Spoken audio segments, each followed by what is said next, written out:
My name is Cain Connolly, and I would like to tell you a story. I'd like to tell you a story about mystery and intrigue, about murder, about burning at the stake. I'd like to tell you a story about spying and counter-spying and double agents. I'd like to tell you a story about courage and about conviction and commitment. I would like to tell you the story of this book. The story of the English Bible is not a simple task. It's not a matter of just going back to one publication and telling you the story behind it. It required several different publications that spanned over 231 years. And all of them are referenced in these documents on the wall. But to get to the beginning of it, I need to go back to the year 1380, to a little village in North England known as Lutterworth, and to a minister in a church there named John Wycliffe. About it, it was days of persecution, and every one of those young men that went out to preach for him were eventually going out to die, being burned to death at the stake. But they were committed to that task, and I don't know how many of them there were that did die. I only know that there were hundreds of them eventually that under Wycliffe's doctrine were burned at stakes in various parts of the country and even overseas. He provided for them, in order that they might be equipped for this task, a translation of the Bible into English. The parish had its own parsonage that apparently was situated over in the southwest corner of this facility. I say that because of the pictures that were drawn of him sending out as Lollard preachers from the parish parsonage. It was in the same house that he did the translating work. I think a tribute needs to be paid to this great man for what he did. Every single one of those Bibles had to be handwritten. It was before the days of printing presses. It took 10 months to be able to produce one copy. And when it was produced, the cost for purchasing it was £40. Now remember, there's 240 pennies in a pound, and 40 pounds would be 9,600 pennies, and that in a day when 2 pennies could buy a chicken and 4 pennies could buy a hog. There were men that went to work in the fields and worked for an entire month and brought the entire earnings of that month just so that they could possess one single page of John Wycliffe's Bible. And I don't know how many he produced. I can only imagine that if we stood over in that corner in his day, it was a beehive of activity. I know that for this reason. Every time a copy of his book was found, it was publicly burned. Every time one of his preachers was condemned, he was burned at the stake with the copy that he was using around his neck. They were not only burned in all the different parts of England, they were even burned over in Prague. They were burned over in Switzerland. And yet, there's 170 copies surviving today. 170 copies. After all those were burned, you can only imagine how many that little parsonage produced. And you can visualize how many people it took to accomplish that task.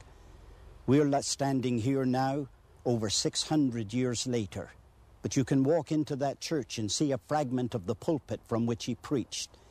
It happens to be that the night that he collapsed under a stroke, they took him out through a side door, brought him over to his parsonage, and he never spoke again until he spoke to the Savior in the presence of angels.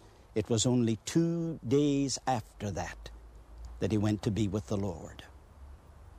In the early days of Christianity, they believed that if a person was guilty of a religious crime, that he ought to be punished the way God punishes people, and that is by burning them through fire. It was intended before the death of John Wycliffe that he would be burned. They tried on 3 different occasions to have him tried and found guilty, but failed on every try. It wasn't until 33 years after his death that a pope issued an order that his bones had to be dug out of their grave, burned to ashes, and the ashes had to be distributed in a river. And they didn't even get the courage to do it for another 11 years. Because it was 44 years after his death that they dug his bones up from the churchyard where they buried them. They burned them into ashes, and they took the ashes down and they threw them into the river Swift. In their superstitious and pagan thinking, they thought that would spoil his chances of a resurrection. They intended to close the door on his influence in England, but they didn't accomplish that. In fact, when you stop and think about it symbolically, when they threw the ashes into the river Swift, this river flows into the river Avon. The Avon flows into the Severn. The Severn flows into the Bristol Channel. The Bristol Channel empties out into the oceans of the world, and eventually the influence of John Wycliffe touched the shores of New England. They let his influence out. I'm standing in front of Lambeth Palace, which is the London residence of the Archbishop of Canterbury. It's in a very busy section of London today. But the busyness about it in the 1400s would be Lollard preachers.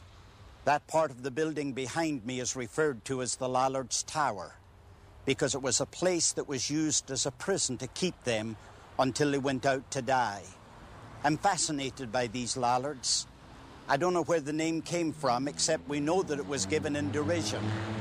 If it was taken, for example, from the Old English, it means a vagabond or a wanderer, an idler.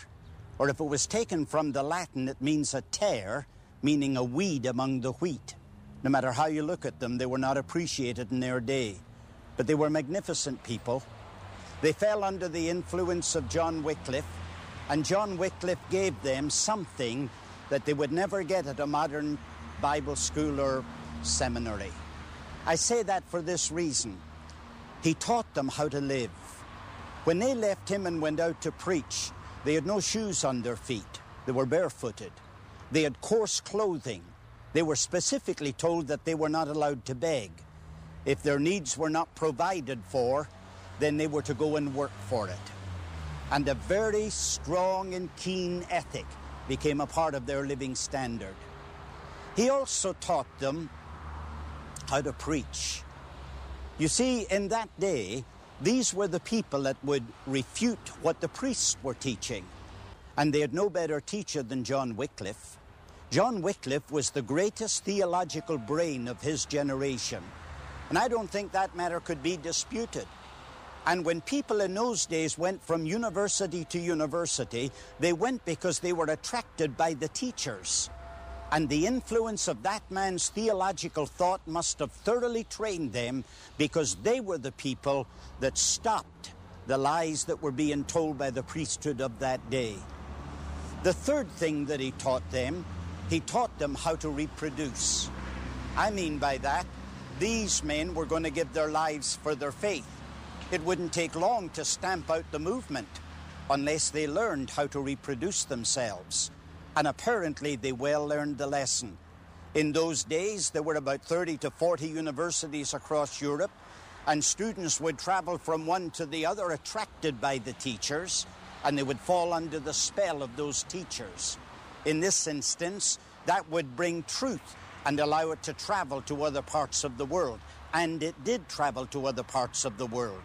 In the city of Prague, there was a great riot because of the influence of Wycliffe 50 to 70 years after he was dead. It said in England that 10 years after he was dead, if you met two men on the street, one of them was a Lollard. It was 145 years later that the Bishop of London was writing to Erasmus and explained to him that the New Testament of William Tyndale is adding great fuel to the fires of the Lollards, meaning that they existed 145 years after the death of their founder. There is no question. He thoroughly trained them how to reproduce themselves. And finally, he trained them how to die.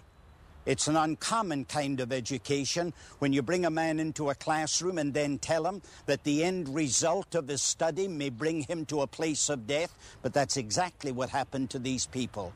There were so many of them that died in different parts of England that over in Norwich, for example, they called the place of public execution the Lollards Pit. And if they died in London, they usually died in a place only a few miles from here called Smithfield. In those days, this was all wide open fields with the exception of St. Bartholomew's Hospital, that is the oldest hospital of London, and over on the side of it a chapel that dates back to 1123, where incidentally Benjamin Franklin used to do his printing when he came here. But in that day of the Reformation, they had a St. Bartholomew's Day festival that lasted for about a week. People came from all over England, and they pitched in tents all over the area. It was a day of celebration. It was a festive spirit. And a part of the entertainment of that day were the men and women that came who loved God so dearly that they were willing to give their lives for their faith right here. When I speak about dying, I'm not talking about something that comes out of a textbook or a history book. I'm talking about the crisis of life where the spirit is separated from the body.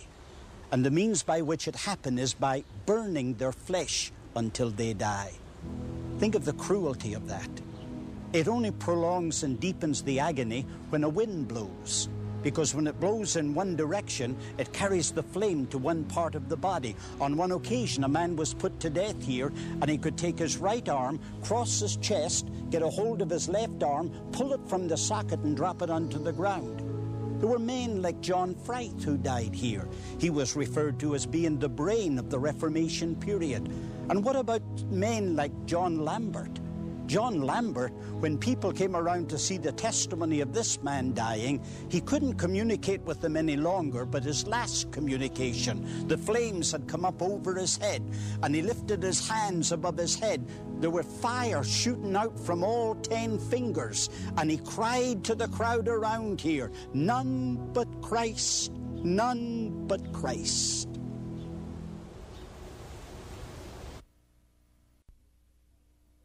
In the 100 years that followed the death of John Wycliffe, there were many important events that happened. But there were two very significant ones that happened in the middle of the 1450s that relate to the development of our English Bible. One of them relates to a young boy who used to play around the workshop where his dad was working. His dad was a scribe, and his job was tediously and laboriously to copy manuscripts. The boy entertained himself by getting soft wood and then carving the initials of his name.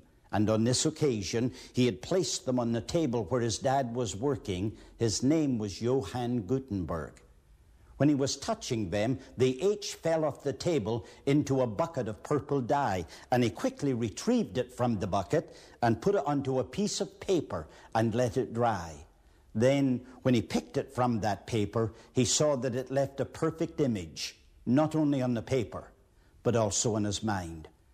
Because 20 years after that event, he gave us the first printing press that we ever had with movable type. And the first document that press ever produced was a Bible. It happens to have been the Jerome Latin Vulgate version. And it certainly makes this document a valuable document indeed. Not simply because it's the first one that came off the press, but it's only survived with 48 copies in our day. And one of them, a partial copy, was sold just a few years ago in New York City for $5.4 million. That gives you an idea of the value of it. But you know the irony of it. The irony of it is the man that gave us the printing press, that taught us how to publish the Bible in volume like this, died penniless. He was a pauper. The second major event that happened in the 1450s was the fall of Constantinople. It happened just a year before the invention of the Gutenberg printing press. And when the Turks came in and took over Constantinople, they scattered the Greeks. And they moved west. They came west with their culture. They came west with their documents. They came west with their language. And all over Europe, universities started teaching, specializing in Greek. That's the reason that I'm here at the moment on a punt on the River Cam. Because every Cambridge University student punts in his spare time. And I'm going past the Queen's College, because it relates to the young man of my story. The young man of my story was born in Rotterdam in Holland in 1467. His name was Erasmus, and he took a Greek form of his name, Erasmus, then gave it a Latin derivation, which would be the same thing as Desiderius, and then called himself and was known to the world as Desiderius Erasmus Roterodamus. I'm not trying to say that this man was a thorough evangelical reformer. He wasn't. He was a humanist. He believed in the innate goodness of man. His concept was that the basic problem with man was not a difficulty of sin. It was just merely a matter of ignorance. And that college, instead of Calvary, could have solved his problems. Those were his convictions. It happened to be that he had a very high taste of living, and he never had enough money to be able to live the way that he wanted to live. So he did things on the side, and he started in the city of Paris in teaching Greek. And in order to teach it effectively, he gathered documents. He did so until he became persuaded he had basically in his possession a copy of the original documents which constitute the basis of our New Testament. Then, in 1511, he came to this university. There is a place here that's known as the Erasmus Tower. Here he taught Greek and theology and did another very important thing. He took the documents that he believed to be the Greek documents of our New Testament, and he translated them into Latin. He then published them in this great volume, and in 2 columns on 1 page, on one column he gave us the Greek New Testament, and on the other column he gave us a new Latin translation of it. And I need not tell you how important this book became. This is the book that literally tore England apart. It was banned immediately by the king, but unfortunately, too many students fascinated with Greek wanted a copy of it. And one of them was Thomas Bilney. Thomas Bilney was one of the students here at Trinity Hall, a college in Cambridge, in the year 1517. He was studying to be a priest, and because he was going to be a priest, it required that he study canon law. In the study of canon law, he knew that he was going to have to do the things that he was going to later tell other people to do. That included going to the confessional, attending the Mass, doing his penance. He had a problem because when he did these things, he didn't get the peace everybody else professed to have. And he drew a conclusion. It's only because he's the Judas of his generation. In the problem that he faced, he decided, if I'm going to go to hell because I am Judas and God will have nothing to do with me, I may as well sin deservingly. And it was with that thought in mind that he left these halls one night, went out through that archway, and went to find a place where he could purchase a copy of the Erasmus Greek New Testament. It was late at night. He put it into the folds of an academic gown. He came back through that archway, and somewhere in this quad, in one of the rooms around here, he got a candle and lit it. And he started reading for the first time in his life an Erasmus Greek New Testament. He read that, and it was an experience he could never forget. He learned things that he never dreamed were in the Bible. And then he came to a verse where Paul said, it's a faithful saying worthy of all acceptation, that Christ Jesus came into the world to save sinners, of whom I am chief. And once he came to that verse, he came to the conclusion, there may be peace with God without penance. If that could possibly be true, and Paul could find it by just putting his trust in Christ, he would put his trust in Christ. Thomas Bilney that night in this quad was converted to Christ. That is the first recorded conversion of the Reformation. And the end result of that was there were fires burning all over England of Reformation. Why? Because once he was converted to Christ, he took a copy of that Greek New Testament and went to the White Horse Inn. It happens to have been a bar. But the sophists of his generation went there. The children of Socrates and Plato, they discussed things that weren't being discussed in the classrooms. And he went there with this New Testament. Do you know the result of that was? The leading professors of Cambridge University were being converted to Christ. Among them was one that became his lackey. Whenever he traveled, he would pick up Bilney's bags and carry them. He was there when Bilney went to the stake and burned to death, and he went before him and became a servant to him. Leading professors. Eventually, they started attracting people from all over this nation.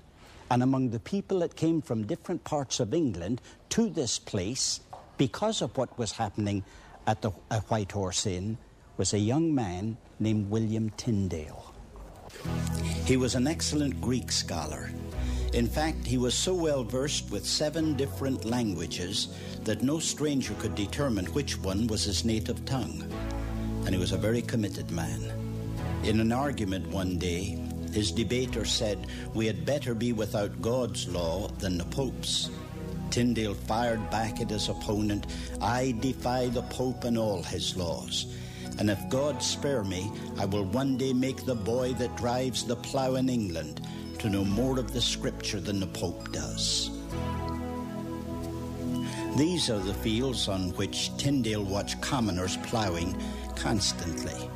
They're situated on the Cotswold Hills, and that is the Severn Valley. It's little Sodbury Manor, owned in those days by Sir John Walsh. Walsh lived here with his wife and his 2 boys, and Tyndale was hired to become the tutor of those 2 boys. This little attic room happens to be the private room of William Tyndale while he worked for the Walsh family. Here he slept, and here he kept his books, and here he studied. The idea came to him that if the Greek New Testament had such a profound effect upon the scholastic world, what would an English Bible do for ploughboys? At this very spot, he decided he was going to translate the Greek New Testament into English. He worked on the project while he was here for 6 months. Then he realized that it was jeopardizing the Walsh family's life. So he left here and he went to London. He tried to get the Bishop of London, Bishop Tunstall, to give him official permission for what he was doing, but Tunstall would not do it. So he self-imposed an exile on himself, went over to the continent, met with Martin Luther, and found a great friend in Luther.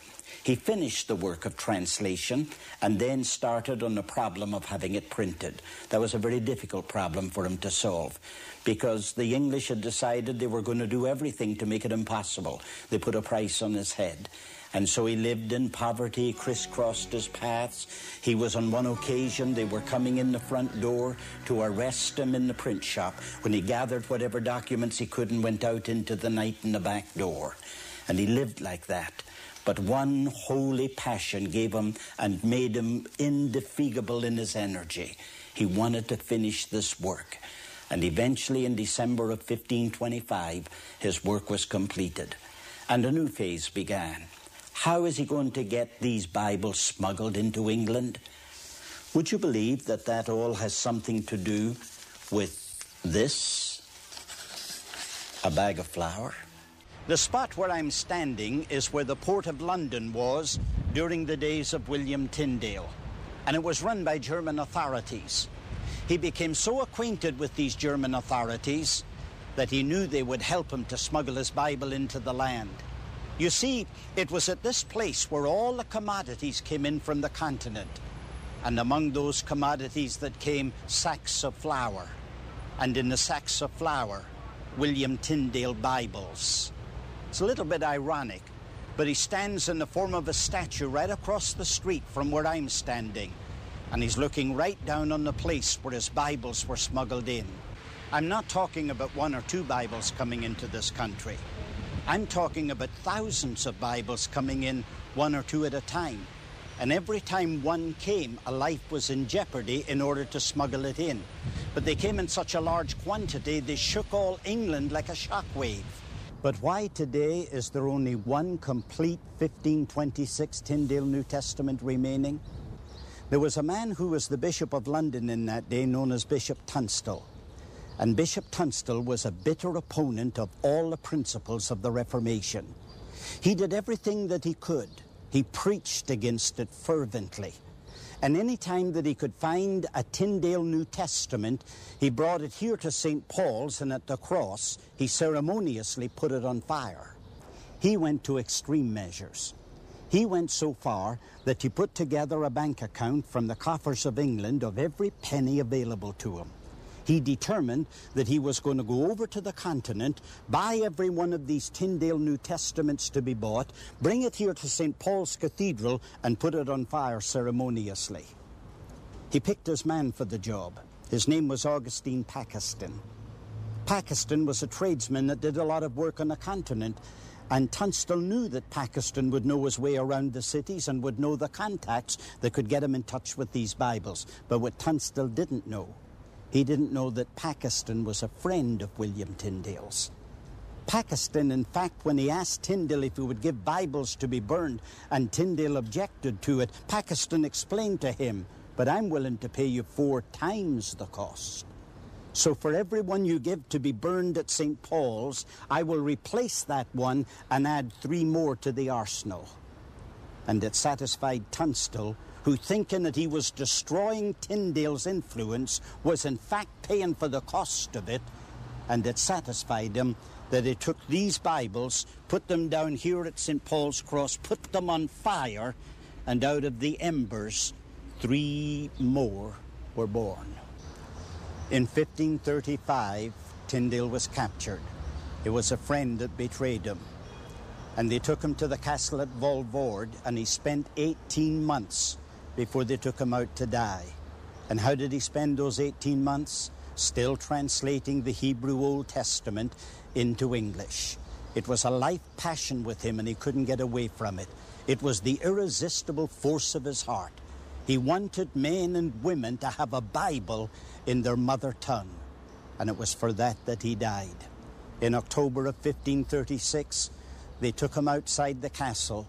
They tied him to a stake, they put the timber around his feet to ignite and burn him to death. But there's another part that goes with that story. They put 2 holes in the stake. They threaded a piece of wire through the holes that went around the throat of Tyndale, intending that he would die by burning and by strangulation at the same time. And just before they pulled the wire, he said his last words on earth. He prayed a prayer. He prayed, "Lord, open the King of England's eyes."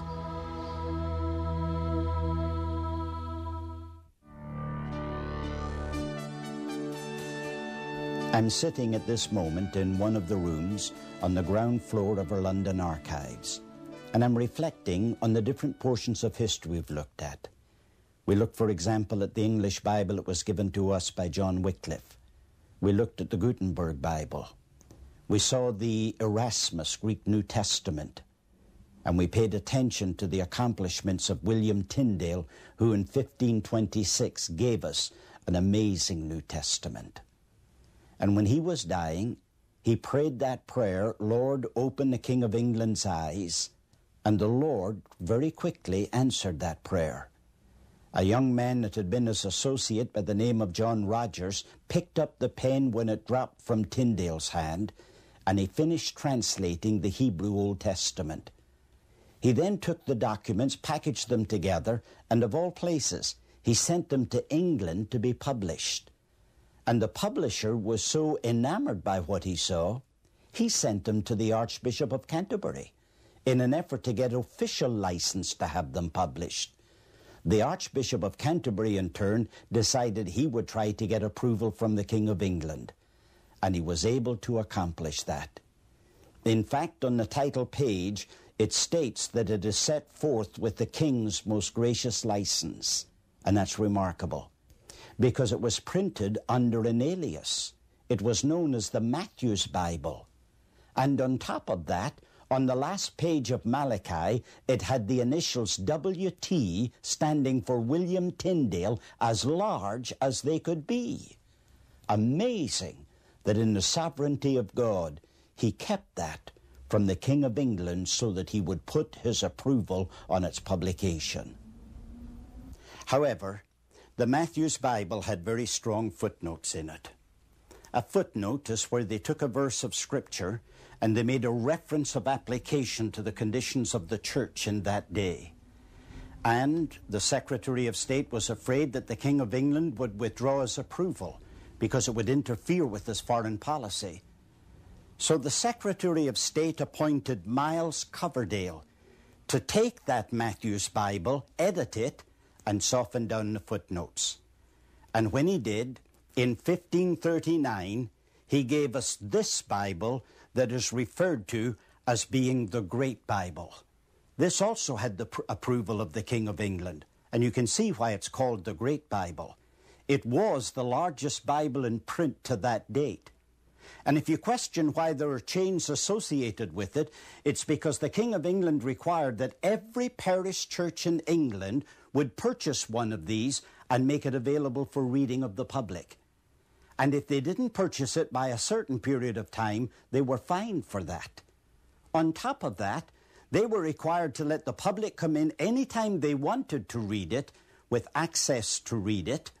And on top of that, they had to provide a reader, so if anybody came that could not read, they could find out what was in this great Bible. The most amazing thing about this Bible is probably its title page. And I say that because on the title page, approving the publication of it, is a bishop by the name of Cuthbert. Now, his full name happens to be Cuthbert Tunstall. That's the same man we've been talking about who sent over to the continent to buy all of Tyndale's Bibles and bring them back here and burn them. Now, here's the man who tried to destroy Tyndale's work in a new form. His name is on the title page, and he's approving its publication. And all of that happened only 3 years after the death of Tyndale. In 1553, when Mary Tudor came to the throne, she was the daughter of Henry VIII and Catherine of Aragon, and a very devout Roman Catholic. She determined that she was going to exterminate every influence of the Reformation in England and stamp it out altogether. In order to accomplish her task, she decided that over 300 very godly men were going to have to burn in public places until they died. It scattered all of the people that were leaders and ringleaders, especially among the Reformation people. And many of them went over to the city of Geneva. And in 1560, they gave us the next translation of the English Bible, which is referred to as the Geneva version. I hold in my hand a first edition of that Geneva version of 1560, affectionately referred to as being the Breeches Bible because of how they translated Genesis 3 verse 7, and they sewed themselves together fig leaves and made breeches. This translation of the Bible has affected Americans, perhaps in ways that you haven't realized. The timbers that you're looking at came from the Mayflower. That's the ship that brought our Pilgrim Fathers to America. And everybody knows about the Mayflower, but I wonder if you are as familiar with the Mayflower barn. When the Mayflower, 4 years after it brought the Pilgrim Fathers to America, was stranded, it happens to be that it was purchased by a farmer. He towed it up the Thames, he dismantled it, and then brought the timber in here, and he built this barn from the wood of it. When those 102 pilgrims crowded on the Mayflower and left Plymouth for the New World, they went out onto an open ocean for 2 months. Privations, sicknesses, storms. They huddled together and they tried to comfort one another, but you know where they got that comfort? They got that comfort from this version of the Scriptures. When they came into America and brought the vision of freedom, that vision opened up to them when they opened up this book. I'm standing here by the River Thames, and behind me is the Hampton Court. The Hampton Court was built by Cardinal Wolsey in 1515, and it pictures the excesses of the age in which it was built. It took 2,500 workmen to build its 1,000 rooms. It even takes 500 servants or paid employees to keep it. It happens to have 250 tons of lead pipe that brings special water into it because they wouldn't take water that came from the River Thames. And that was an unheard of thing in that day. It was the excesses of the age and a picture of the decadence to which the church had come. It was at its lowest level, and you can tell that by looking at the opulence of this kind of living, and especially when you remember that the man who built it was the ecclesiastical head of the church in England in his day. It's a little bit ironic, but it's in the same building that pictured the decadence of that day that at a later time, on a Monday, January the 6th, in 1604, James I, who had recently just become the new King of England, had called about 50 prelates of the church together in an effort to try and straighten out some problems they were having. There was conflict between higher churchmen and Puritans, and they were trying to see if they could resolve the problems that lay between them. A Dr. John Reynolds, who was a professor at Oxford University and was considered by most people to be the third university of England.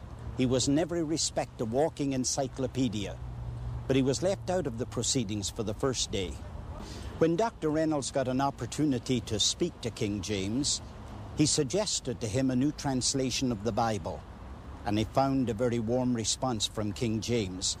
It was part of the thinking of Dr. Reynolds that might bring favoritism to the Puritans, but it didn't.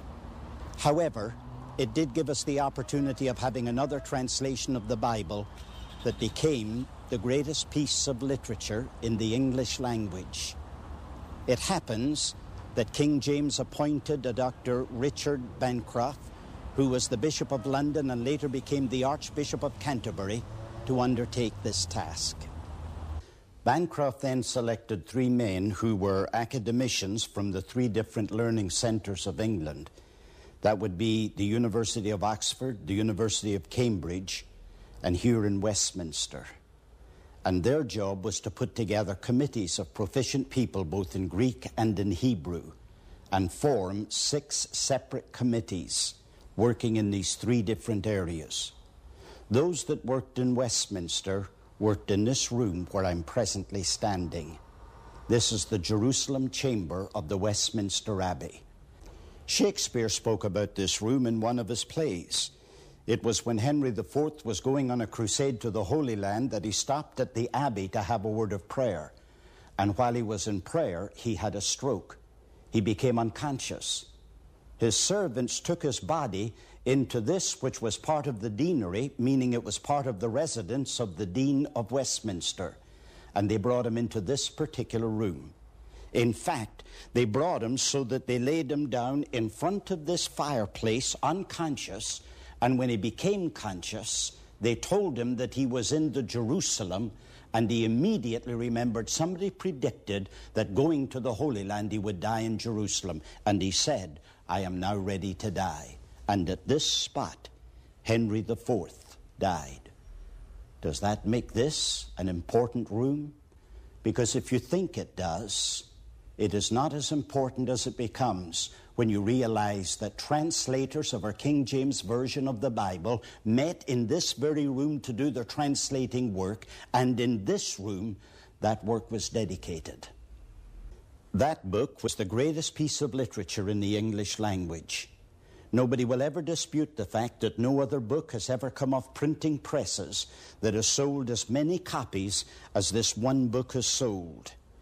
What I'm looking at is first edition, first issue, a pulpit edition, and this was required to go into every parish church in England.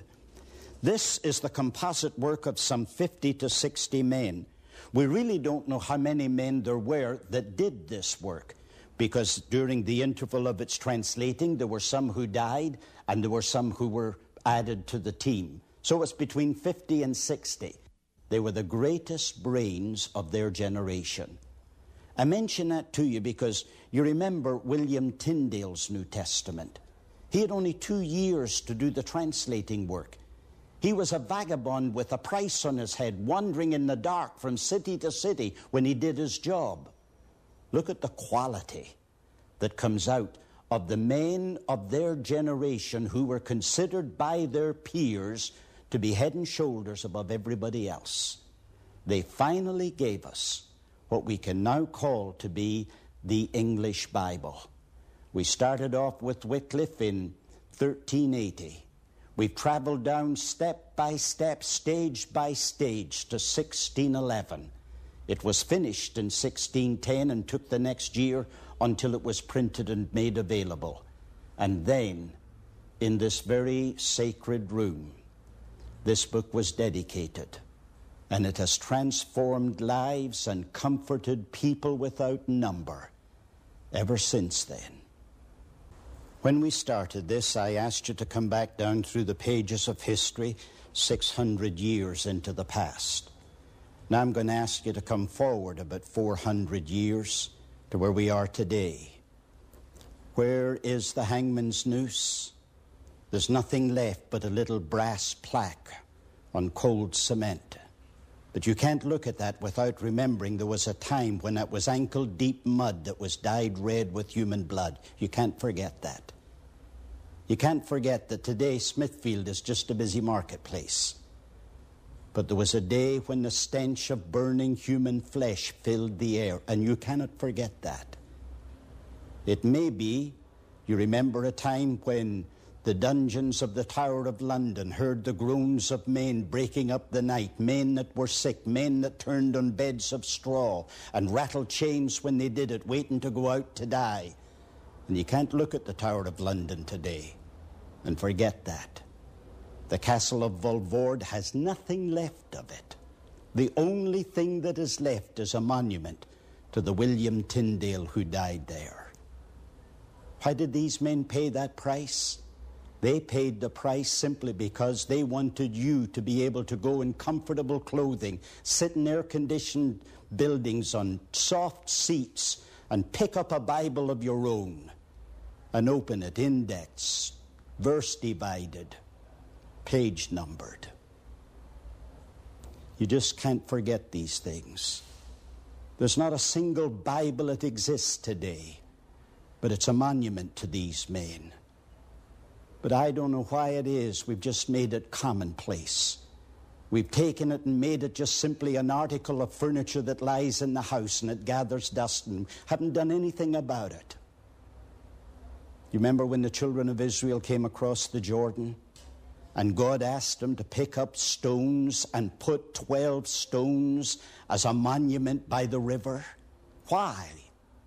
Only because he wanted their children to be provoked to ask their fathers the question, what do these stones mean?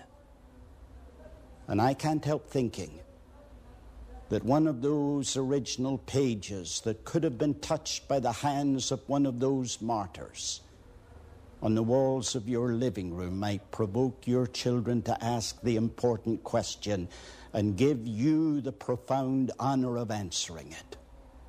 Where did we get our English Bible?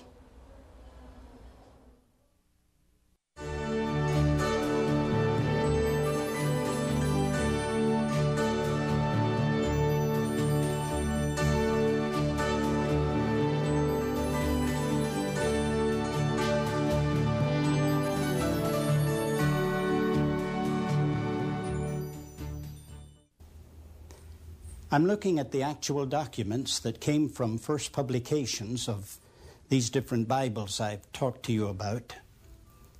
I have copies of every single one of them, first editions. And I have some very encouraging information, I feel. These are available to the public, and it's possible for people to own a copy themselves. After you've listened to the story of these different men, and learned how in the providence of God he so conveniently set the arrangement so that one led to another until eventually you and I can carry a Bible with us to church every Sunday. And when the minister makes a comment, it's possible for us to be able to open up that volume and check the authenticity of what he is saying. You see, if you listen to the story that I told you, every one of those pages soaked in blood. Those letters ought to be printed in gold. In fact, we have a copy of one that was printed in gold. And the very thought that this was the greatest revelation that God gave to man outside of his own Son and left it as a legacy for us. And it's possible for us just to go back into the pages of history, learn something about the background of these, and come to a whole new appreciation as to what man did in order that you and I might have this privilege. I count it a great joy to have been able to share with you.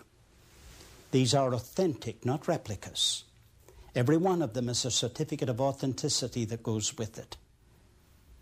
But I think the greatest thing of all is we have God's holy word immutable, invincible, infallible, inspired, revealed. I hope you have one of these English Bibles. I hope you read it every day. And if you do, I know I'm in proper tune by saying, God will richly bless you.